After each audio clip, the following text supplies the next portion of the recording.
17 வயது எகிப்து மன்னரின் பதப்படுத்தப்பட்ட உடல் தொல்பொருள் ஆய்வாளர்களுக்கு கிடைத்ததுடன் அதனுடன் உரையுடன் கூடிய கத்தியும் கிடைக்கப்பட்டது. ஆச்சரியம் என்னவென்றால் அந்த உரை தங்கத்தால் செய்யப்பட்டது மட்டுமல்ல, கத்தி விண்கல்லால் செய்யப்பட்டது. கத்தி நிக்கல் கோபால்ட் கலப்பு இருக்கிறது.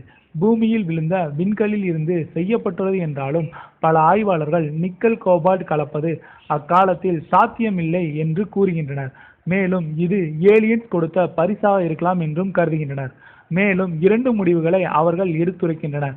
அக்காலத்தில் டைம் டிராவல் சாத்தியம் என்றும் மற்றும் ஏலியன்ஸ் பூமிக்கு வந்திருக்கின்றனர், மனித குலத்துடன் சுமூகமான உறவை பேணியுள்ளனர் என்றும் முன்வைக்கின்றனர்.